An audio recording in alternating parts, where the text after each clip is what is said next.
आतंकी ठिकानों पर सटीक हमले किए हैं, जिनमें 90 से ज्यादा दहशतगर्द मारे गए हैं। इस ऑपरेशन की सबसे खास बात और संदेश ये है कि इसमें एक मुस्लिम महिला अधिकारी को शामिल किया गया था लीड करने के लिए। पहले तो इस ऑपरेशन का नाम सिंदूर दिया गया, जो यह साबित करता है कि भारत का यह बदला उन बेटियों, उन बहुओं के लिए था जिनका पहलगाम के आतंकवादी हमले मजहब पूछकर सिंदूर उजाड़ा गया था। सेना ने भी इस महत्वपूर्ण ऑपरेशन में एक मुस्लिम महिला अफसर को शामिल कर ये साफ कर दिया कि देश की सेना और सुरक्षा पर सवाल सांप्रदायिक कार्ड नहीं चलेगा। नमस्कार, NBC 24 देख रहे हैं आप और मैं हूं आपके साथ मानसी। जम्मू कश्मीर के पहलगाम में हुए आतंकी हमले के बाद भारत ने पाकिस्तान में बैठे दहशतगर्दों पर ऑपरेशन सिंदूर के तहत बड़ी कार्रवाई कर दी है। भारतीय सेना और एयरफोर्स के जाबाज जवानों ने पाकिस्तान और PO के 30 किलोमीटर भीतर तक घुसकर आतंकी ठिकानों पर सटीक हमले किए हैं, जिनमें 90 से ज्यादा दहशतगर्द मारे गए हैं। इस ऑपरेशन की सबसे खास बात और संदेश ये है कि इसमें एक मुस्लिम महिला अधिकारी को शामिल किया गया था लीड करने के लिए। वो इस टारगेट हमले को लीड कर रही थी। कामयाब ऑपरेशन के बाद लेफ्टिनेंट कर्नल सोफिया ने एक अन्य महिला विंग कमांडर व्योमिका सिंह के साथ प्रेस कॉन्फ्रेंस को खिताब किया और इस पूरे ऑपरेशन की जानकारी दी। ये काम सरकार और सेना चाहती तो सेना के किसी बड़े अधिकारी या फिर PM नरेंद्र मोदी खुद कर सकते थे, जैसा कि PM मोदी करते भी हैं। लेकिन इस बार कर्नल सोफिया और विंग कमांडर व्योमिका सिंह को यह काम सौंपकर सेना और सरकार ने एक साथ कई संदेश दे दिए।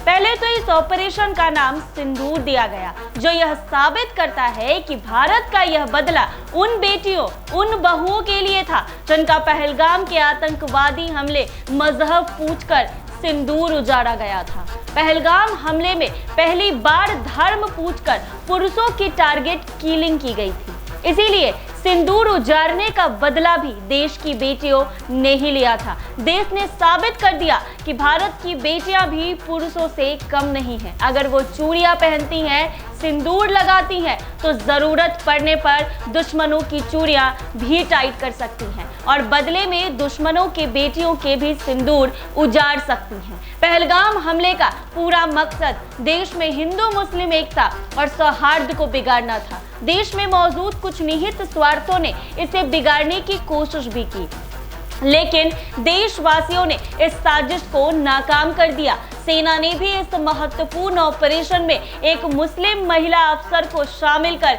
ये साफ कर दिया कि देश की सेना और सुरक्षा पर सवाल सांप्रदायिक कार्ड नहीं चलेगा। चाहे आप सियासत में जितना भी जहर बोल ले, देश का कोई भी सांप्रदायिक तत्व देश के मुसलमानों की देशभक्ति पर सवाल नहीं उठा सकता है। मुसलमानों को किसी को भी अपनी देशभक्ति का प्रमाण पत्र भी दिखाने की कोई जरूरत नहीं है। जब कभी देश को उसकी जरूरत होगी तो वो अपनी कुर्बानी देने के लिए सबसे आगे पंक्ति में खड़ा मिलेगा।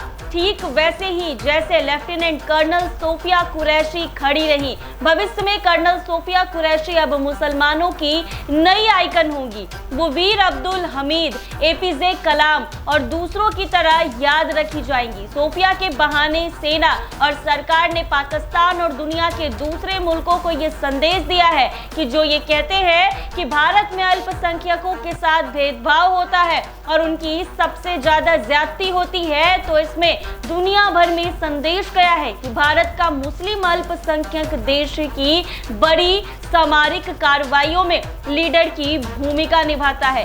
APJ कलाम अगर मिसाइल बनाते तो सोफिया कुरैशी जैसी महिला अफसर उन्हें उनके सही ठिकानों पर पहुंचाना भी जानती हैं। कर्नल सोफिया जब प्रेस कॉन्फ्रेंस में आत्मविश्वास से कवरेज होकर सादे अंदाज में हिंदी में अपनी बातें रख रही थी, तब वह दरअसल देश के करोड़ों मुस्लिम नौजवानों को प्रेरणा दे रही थी कि देश में उनका स्थान कहां है और कितना है। ऑपरेशन सिंदूर के बाद मीडिया को ब्रीफ करने आई कर्नल सोफिया कुरैशी की चर्चा पूरे दुनिया में है। ये बहुत कम लोगों को पता है कि दुनिया भर में जिस कर्नल सोफिया की चर्चा हो रही है वो मध्य प्रदेश की बेटी है। मध्य प्रदेश के छतरपुर जिले के नौगांव में कर्नल सोफिया कुरैशी का पैतृक गांव है। यहाँ उनके चाचा और परिवार के सदस्य रहते हैं। तीसरी कक्षा तक की पढ़ाई कर्नल सोफिया कुरैशी ने गांव से ही की है। चर्चा में आने के बाद कर्नल सोफिया कुरैशी के घर बधाई देने वालों की भीड़ उमड़ पड़ी है। ऐसे में आपको बता दें कि पाकिस्तान ने पहलगाम में जो आतंकी हमला किया है उसमें पाकिस्तान का मकसद सिर्फ एक था कि भारत में हिंदू मुसलमान को लड़वाया जाए और भारत में ये दिखाया जाए कि भारत में हिंदू मुस्लिम की आपस में नहीं बनती है। ऐसे में बार बार सवाल भी उठाया जा रहा था कि हिंदू को ही क्यों टारगेट किया, लेकिन इस ऑपरेशन सिंदूर को लीड कर रही थी लेफ्टिनेंट सोफिया कुरैशी, जिसने पूरे देश भर में ये संदेश दे दिया।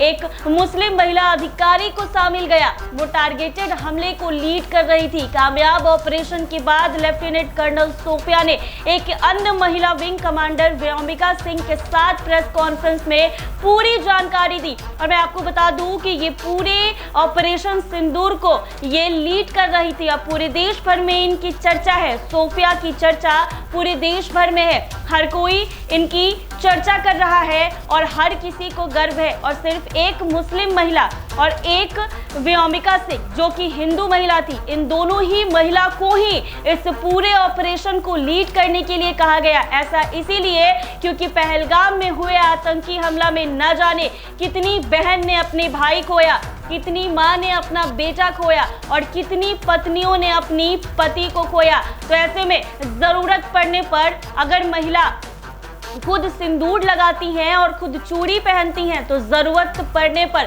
दुश्मनों की चूड़ियां तक उतरवा सकती हैं। इन महिलाओं ने ये कर दिखाया और साफ तौर पर देशवासियों को ये संदेश दे दिया कि अगर हमारे देश की महिलाओं का सिंदूर उजड़ गया तो हम दुश्मन देश की भी महिलाओं का सिंदूर उजाड़ सकते हैं। इस पूरे सिंदूर ऑपरेशन को एक मुस्लिम महिला और एक हिंदू महिला लीड कर रही थी, जिसमें एक का नाम सोफिया कुरैशी था और एक का नाम व्योमिका सिंह था। इन दोनों महिलाओं का चर्चा पूरे देश भर में है और हर कोई इन दोनों पर गर्व कर रहा है। ऐसे ही तमाम अपडेट्स के लिए बने रहे NBC 24 के साथ।